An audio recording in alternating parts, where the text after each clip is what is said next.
भारत के प्रधानमंत्री का साइप्रस में आना हुआ है और सबसे पहला कार्यक्रम बिजनेस राउंड टेबल का हो रहा है। ये एक संकेत है कि भारत और साइप्रस के संबंधों में आर्थिक जगत से जुड़े लोगों का कितना महत्व है। आपके विचारों को मैंने बहुत गौर से सुना है। भारत साइप्रस आर्थिक संबंधों के लिए आपकी प्रतिबद्धता को मैंने महसूस किया है।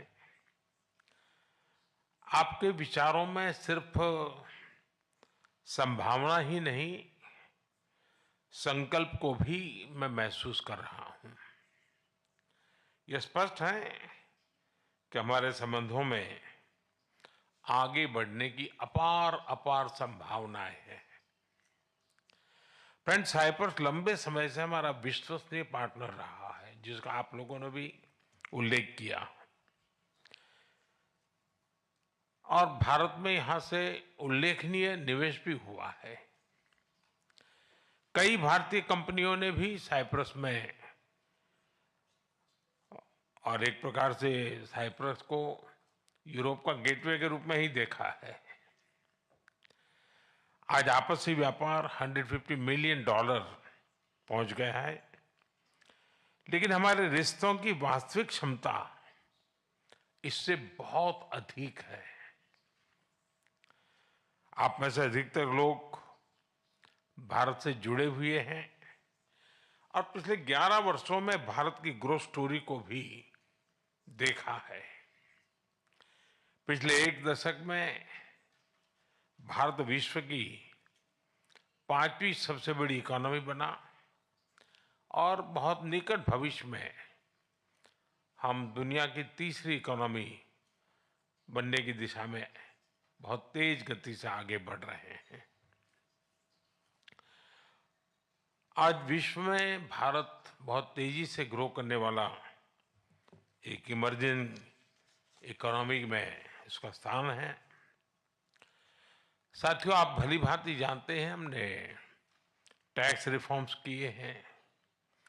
जीएसटी के साथ वन नेशन वन टैक्स प्रणाली लाई गई है। कॉर्पोरेट टैक्स रेशनलाइज किया गया है। हजारों की संख्या में कानूनों में डीक्रिमिनलाइजेशन करने का काम हमने किया है। हमने ईज ऑफ डूइंग बिजनेस के साथ साथ ट्रस्ट ऑफ डूइंग बिजनेस, उस पर भी उतना ही बल दिया है। आज भारत में स्पष्ट नीति है, उसके साथ साथ स्टेबल पॉलिटी भी है। 6 दशकों के बाद ऐसा हुआ है कि एक ही सरकार लगातार तीसरी बार चुन करके आई है। भारत की डेमोग्राफिक डिविडेंड और टैलेंट से आप भली भांति परिचित हो और आपकी बातचीत में भी इसका जिक्र हुआ है। पिछले 10 वर्षों में डिजिटल रिवॉल्यूशन आया है। फाइनेंशियल इंक्लूजन एक मिसाल बना है। यूनिफाइड पेमेंट्स इंटरफेस यानी यूपीआई के माध्यम से आज विश्व का 50% डिजिटल ट्रांजैक्शन भारत में होता है। फ्रांस जैसे कई देश इससे जुड़े हैं। साइप्रस को भी इससे जुड़ने के लिए बात चल रही है और मैं इसका स्वागत करता हूं। भारत में फ्यूचरिस्टिक इंफ्रास्ट्रक्चर के विकास में हम $100 बिलियन से अधिक का सालाना निवेश कर रहे हैं। इस वर्ष के बजट में हमने मैन्युफैक्चरिंग मिशन की शुरुआत की है। विश्व में वैक्सीन्स, जेनेरिक मेडिसिन्स और मेडिकल डिवाइसेस की मैन्युफैक्चरिंग में भारत वर्ल्ड लीडर्स में से एक है। मैरीटाइम और पोर्ट डेवलपमेंट पर हमारा फोकस है। हम शिप बिल्डिंग और शिप ब्रेकिंग को भी प्राथमिकता दे रहे हैं। इसके लिए एक नई पॉलिसी भी लाई जा रही है।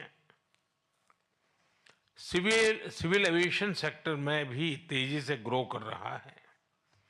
भारतीय कंपनियों ने 1000 से ज्यादा एयरक्राफ्ट्स उसका नया ऑर्डर दिया है।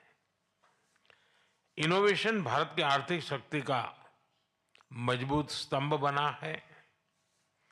हमारे 1 लाख से ज्यादा स्टार्टअप्स सिर्फ सपने नहीं, समाधान बेचते हैं। इनमें से 100 यूनिकॉर्न बन चुके हैं। भारत इकोनॉमी और इकोलॉजी के बैलेंस में विश्वास करता है और उस पर हम प्रतिबद्ध हैं। एक क्लीन और ग्रीन फ्यूचर का रास्ता बना रहा है। 2030 तक हम 500 गीगावाट रिन्यूएबल एनर्जी के टारगेट को और बहुत तेजी से आगे बढ़ रहे हैं। ग्रीन शिपिंग के विकास और 2030 तक रेलवे को 100% कार्बन न्यूट्रल बनाने को और तेजी से काम कर रहे हैं।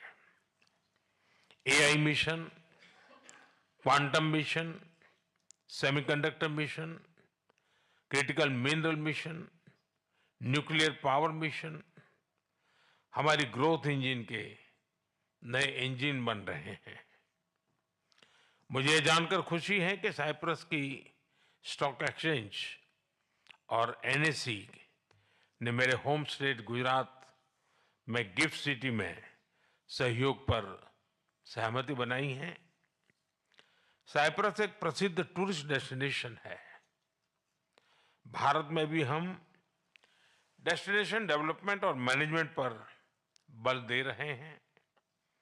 हमारे टूर ऑपरेटर्स के बीच नजदीकी सहयोग विन विन हो सकता है। ऐसे कई और क्षेत्र हैं जिनमें आपसी सहयोग के लिए बहुत ही पोटेंशियल है। फ्रेंड्स, पिछले महीने भारत और यूके के बीच एक एम्बिशियस एफटीए पर सहमति बनी है। अब हम भारत और यूके के बीच फ्री ट्रेड एग्रीमेंट को इस साल के अंत तक संपन्न करने के लिए प्रतिबद्ध है। इसकी नेगोशिएशन में गति आई है। इसका लाभ आप सब साथियों को अवश्य मिलेगा। मैं भारत, साइप्रस और ग्रीस बिजनेस और इन्वेस्टमेंट काउंसिल की स्थापना का स्वागत करता हूं। यह एक बहुत अच्छा इनिशिएटिव है और आर्थिक सहयोग का महत्वपूर्ण प्लेटफॉर्म बन सकता है। फिर अब सभी ने जो विचार रखे हैं, जो सुझाव दिए हैं, उनको मेरी टीम ने नोट किया है। हम इन पर एक्शन प्लान बनाकर फॉलोअप करेंगे। मैं आपको भारत आने का निमंत्रण भी देता हूं। अंत में मैं एक बार फिर राष्ट्रपति जी का धन्यवाद देता हूं। उन्होंने इस मीटिंग के लिए अपना समय निकाला।